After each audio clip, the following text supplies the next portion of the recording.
So welcome to the second of our four reviews. Up this time is Hidden Through Time. This game is being reviewed by Twilight Winter. He tells us this is a hidden object game in spite of its looks here, Mm. because hidden object games don't usually look like this. Indeed. All right, so take it away, Twilight. All right. Well, Hidden Through Time, as I already stated, is a hidden object game, but of course it's none of the adventure style games like Dark Parables or Mystery Case Files and other such games, but it's more appropriate to say it's a treasure hunt game.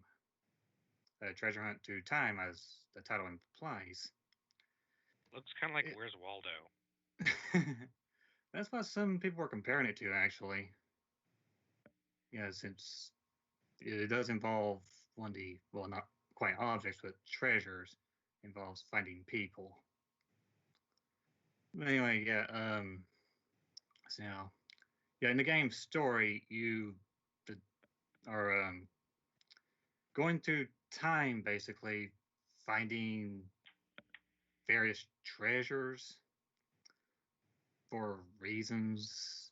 There's not really a story here. It's just you're basically progressing through civilizations, progress ranging from the Stone Age to ancient Egypt, fantasy medieval Europe or England, whichever one, and the Old West, which is where it cuts off. You don't go into modern times or the industrial age. But yeah, there's 26 levels. In each level, you're exploring a scene from that time period. The levels are divided between periods of varying level counts. Exploring via a overhead perspective, um, through a point and click interface, and you have a list of the treasures that you're seeking. And the treasures can be anything from eggs, axes, a hat, a bag of money, or even, as I already stated, animal people or animals or other creatures. You, of course, are not looking for buildings since they'll stick like a sore thumb. um, the treasures are hidden in various places, um, like inside buildings, like tents, houses. They can also be found on top of tall objects like trees or um, buildings, and they can also be hidden behind other objects like bushes. They can be just sticking out just far enough for you to see them. The difficulty of these hunts varies level to level. Um, the Usually the most difficult ones are the larger ones, and they can grow to not grow, but they can be a pretty good size and can somewhat feel somewhat daunting at times, but they're not terrible. Um, and if you find a level too difficult to complete, after finding about, I think, two treasures, you can move on to the next level and come back to that one later when you feel like it, which is nice. Mm-hmm. Um, you also have some limited means of interacting with the environment. Um, as I already stated, you can look inside a building just by clicking on it, and you can also trigger animations like campfires, for example. You can light them or um, douse them. You can also destroy certain objects like blocks if you so wish. And you can Yeah, look inside things. Yeah, you can look inside barrels. And Well, like inside buildings and stuff. yeah, yeah, like I said, you can look inside Oh, right. Okay. buildings. Yeah, yeah. You can look inside buildings, tents, just about any particular building. But yeah, let's know. You can also click on pretty well anything, and yeah, it can make a sound. You can click on a bush, and you can hear the rustling of leaves. But you can click on people and animals as well. People will generally make grunts or some sort of vocal noise. Cavemen, for example, they make the stereotypical caveman gibberish sound that you hear in some cartoons. And I think that brings us to the graphics and animations. The graphics are hand drawn. The styling is hand drawn, cartoonish, um, looking stick figure ish. I guess you could say for the people. The art style is eh, very cartoony. That's the best way I can put it. And it looks nice as well. Really clean um, art style. Um, but yeah, it looks nice. The animations are quite smooth as well. They always cycle. They're fairly short with smooth animations. Uh, and everything vibrant.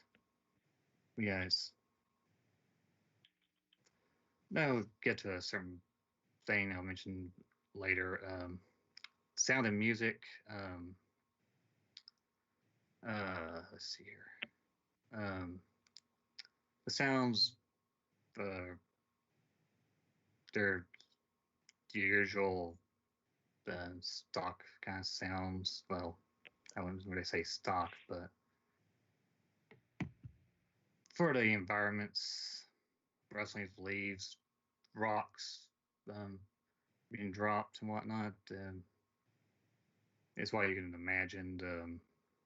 Of course, the vocal sounds are um, um, differentiate from character to character most of the time. Yeah, not much more I can say there. Let's see now. Next, in terms of the gameplay, though, I almost forgot about this. Yeah, it's a map editor. Um, yeah, there's a map editor in this game. You can make your own levels.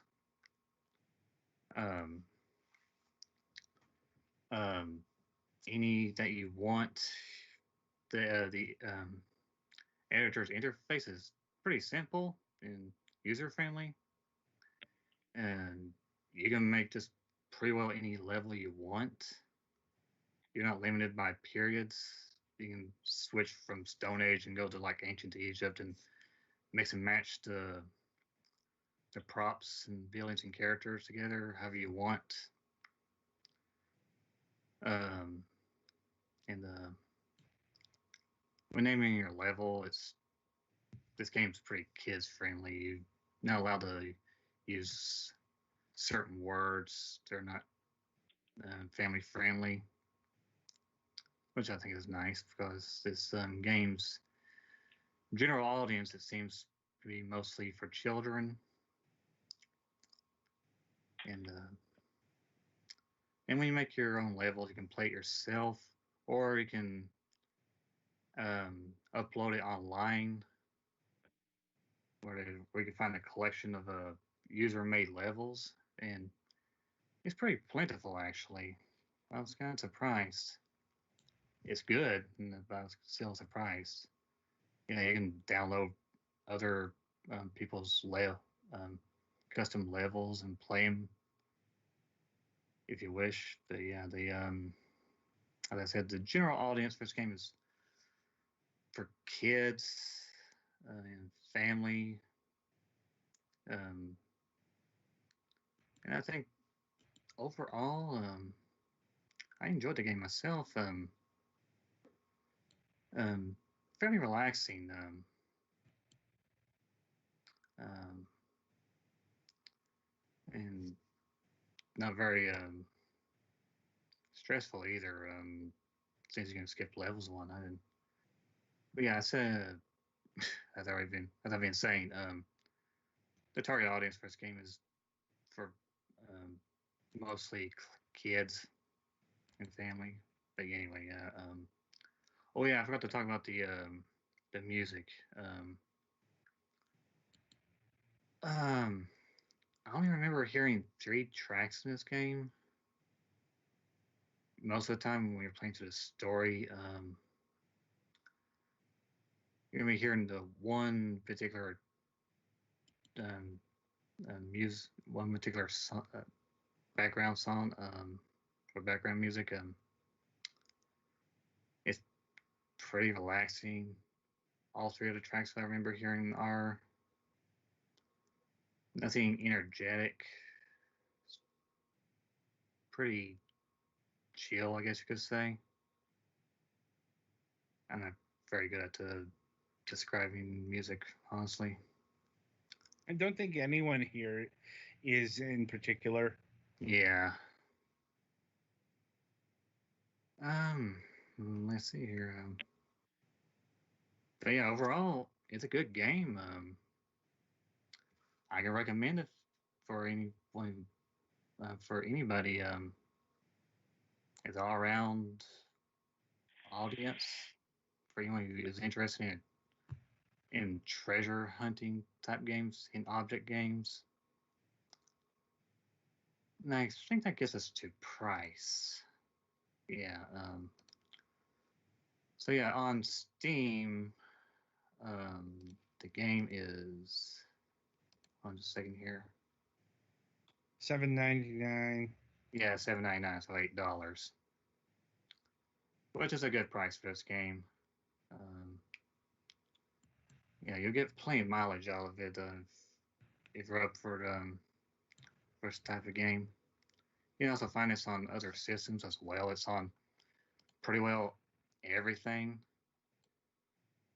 Even on Xbox, it's the same price, $8. Um, you find it on Nintendo Switch though, the pricing there is kind of odd. I think this is pounds. I think no. Right now, it's showing me on yeah, in Nintendo UK. So this is pounds, $6.99 in terms of pounds.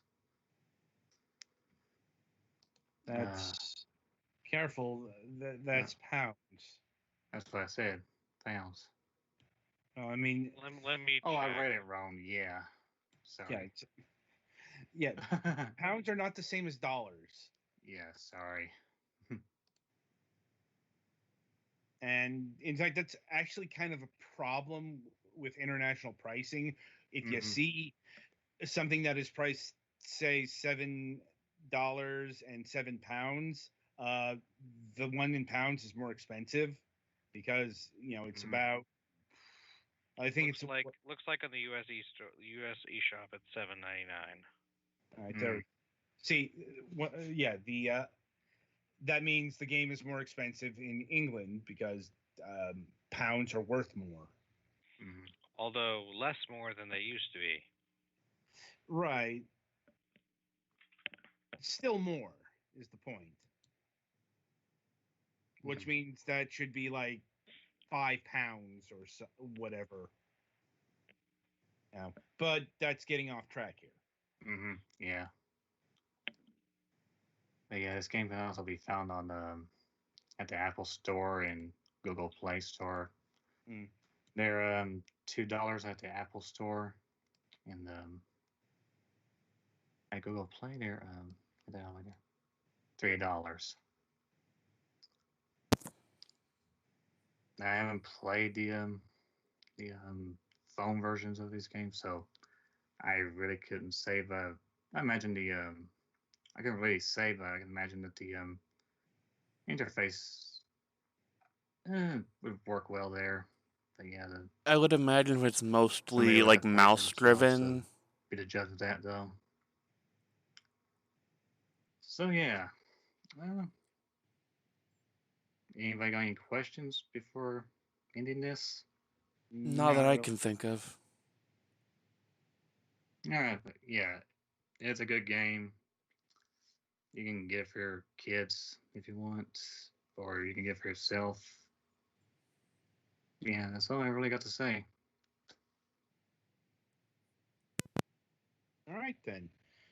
So that'll about do it for Hidden Through Time here.